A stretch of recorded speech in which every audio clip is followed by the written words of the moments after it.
இன்னைக்கு நம்மளோட டிடிஎஃப் பிரிண்ட்ல எப்படி நம்ம ரோல் சேஞ்ச் பண்ணலாங்கிறத வந்து பார்ப்போம். நம்மளோட பேப்பர் ரோல் வந்து 100 மீட்டர் வரும். அந்த 100 மீட்டர் வந்து இப்போ காலி ஆயிட்டு, ஸோ நம்ம வந்து இப்போ எப்படி புது ரோல் வந்து சேஞ்ச் பண்ணலாம் அப்படிங்கிற மாதிரி நம்ம பார்க்கலாம்.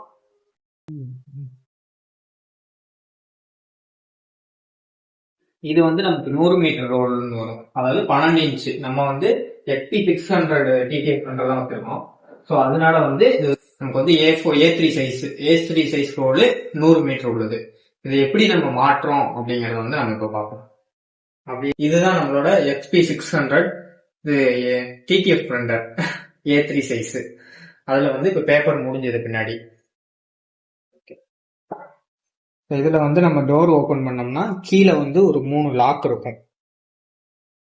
ஒவ்வொரு லாக்கையா கீழே இருந்து இப்படி மேல நம்ம தூக்கணும் அப்படின்னா லாக் வந்து ஓபன் ஆகும். லாக் ஓபன் ஆயிட்டோம்னா இங்க உள்ள அந்த பேப்பர் வந்து நமக்கு லூஸ் ஆயிரும்.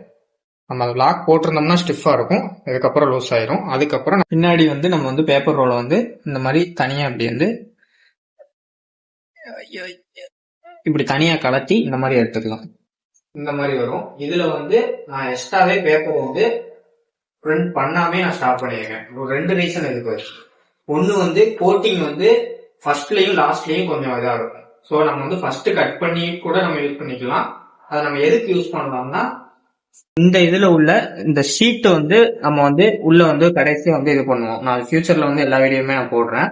அதுக்கு வந்து இந்த ரோலை வந்து நம்ம யூஸ் பண்ணிக்கலாம். இதுல இருந்து நமக்கு இதோட பவுடர் ஷேக்கருக்குள்ள வந்து போய் அங்க இருந்து பிரிண்டை வந்து இங்க இழுத்துட்டு வர்றதுக்கான பேப்பர், அது வந்து எம்டி பேப்பர் போட்டு நம்ம அங்க இருந்து இங்க இது பண்றது.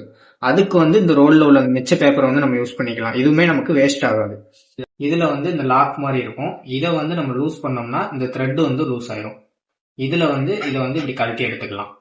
இப்படி எடுத்துட்டு அதுக்கப்புறம் இந்த பிளாஸ்டிக் இது மாதிரி இருக்கும், இதை வந்து நம்ம இப்படி தனியா எடுத்துக்கலாம். எடுத்துட்டு நம்ம வந்து ரோலை வந்து தனியா கழட்டிக்கலாம். அந்த மாதிரி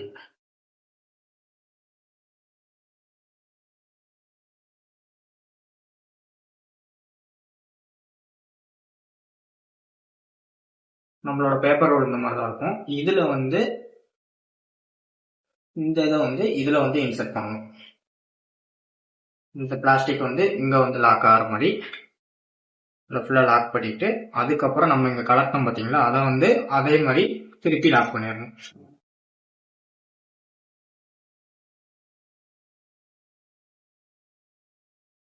இந்த லாக்கும் கொஞ்சம் ஈவனா சென்டரா இருக்கிற மணிக்கு வச்சு இதையுமே டைட் வச்சிருங்க. கரெக்டா இதில் வச்சு இதையுமே லாக் பண்ணிடும்.